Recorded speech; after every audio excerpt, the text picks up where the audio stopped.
Ryca CS-1 Cafe Racer Kit Review, for the Suzuki Boulevard S40. The desire for dirty deeds, done dirt cheap, have been mercilessly pounded into our heads by AC/DC, and it is difficult to escape the theme when considering the Ryca CS-1 Cafe Racer Kit. This custom cafe racer bike puts the thump in thumper, and appeals to anyone who wants to get his hands dirty, doing the deed of building it.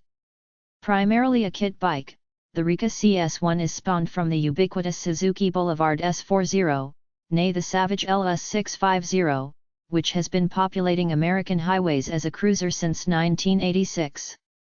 With a 5-speed transmission and an electric starter, these machines powered by a 652 cubic centimeters, 2-valve, air-cooled SOHC motor are in plentiful supply and are a solid foundation for the unlikely cruiser-to-cafe transformation.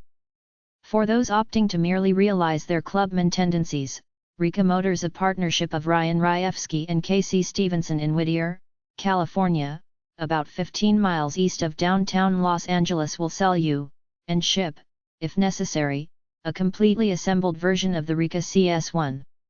In either case, you will be left with plenty of cash to spare for additional leather jackets, cigarettes, and cheap dates. I didn't construct the Ryca CS-1, I rode, though I certainly could have. Armed with a standard set of tools and a reasonable amount of wrenching experience, you can throw this kit together by rolling up your sleeves and applying some elbow grease for a few days. The process of the build is straightforward. You send Ryca the tank and rear wheel hub so they can make some simple modifications.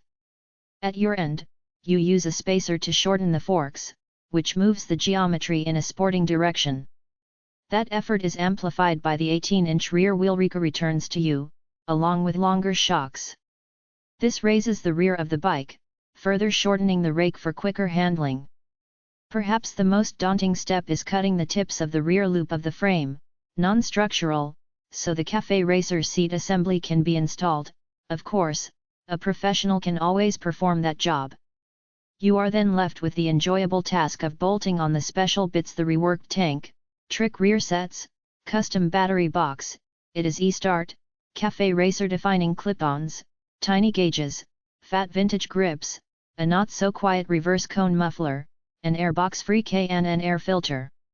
As much as possible, stock mounting points are used, simplifying the process.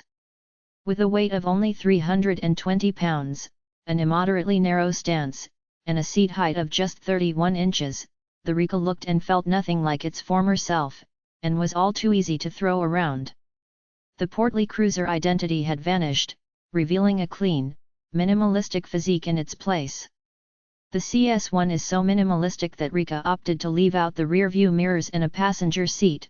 They'll soon be offering a 2-seat version, so you can take a date. The front turn signals have vanished, and the rear indicators are reduced to a few LEDs. I rode the flat burgundy version of the Ryca CS-1. The custom tailpiece, seat, side panels, and lowered tank are subtly eye-catching, and the various kit parts all add to the motorcycle's unique character. When I pumped the manual decompression lever, just forward of the shifter, and fired up the CS-1, I chuckled a little. I knew I was now initiated. All the memories of ruckus and mayhem I had through high school were flooding back in as I warmed the Ryca up.